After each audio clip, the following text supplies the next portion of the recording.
I read 3 or 4 hours a day. I've got, 5,000 books in my house. If you're aspiring to write, you better be a reader. I'm an anthropologist by training. I've published 24 books and 200 articles in my life, and most of them have to do with Basque culture, Basque immigration, also Italian culture. I was the director and founder of the Basque Program for 33 years and then retired, so it was the only job I ever had. Until I was retired, I really didn't publish outside of my field. But in 2002, I decided to write a book about fly fishing around the world because I'm an inveterate fly fisherman, and I had spent many, many years traveling to a lot of different destinations around the world. So I wrote a book called Casting About in the Real World. That was my first real venture in non-academic publishing. And then at the same time, I was starting to work on Starlight Hotel-Casino. There's a way in which the novel is an ethnography of the casino industry.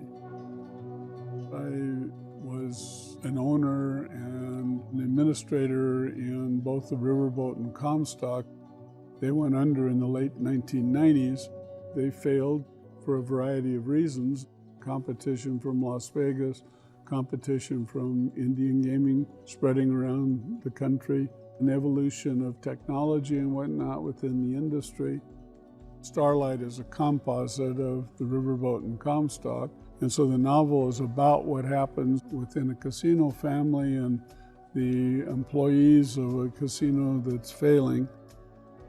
I actually started writing Starlight right after our family casinos collapsed.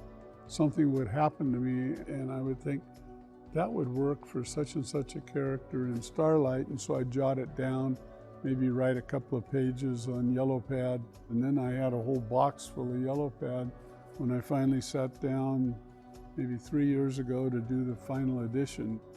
It was a way for me to get through and set aside that experience and get on with life. God, Manny was nervous as he waited to be admitted to the in-progress meeting behind the closed doors. Manny Cohen had always thought of himself as a good ad man, at least until he volunteered for assignment in this burg. With Vegas's hands around its throat and Indian arrows pointed at its heart, Reno gaming was toast. Only the schmucks in the inner sanctum failed to realize it.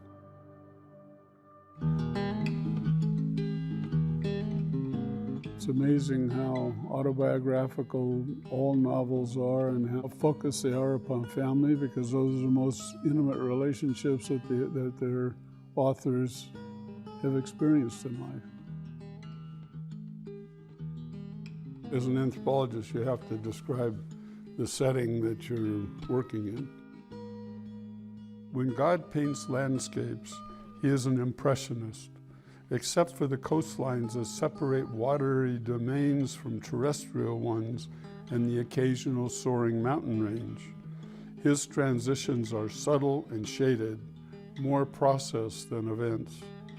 Not so in the Truckee Meadows, along whose western edge the alpine energies of the Sierra Nevadas dissipate in a last gasp of conifer groves.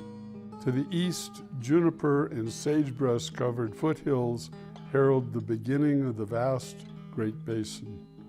In short, Reno sits astride the division between verdant California and the arid interior of the American West. My writing style, I never work with an outline. When I sit down and start on a project, even my academic work, I really don't know where the book's going to go. Consequently, the last thing I do is come up with the title.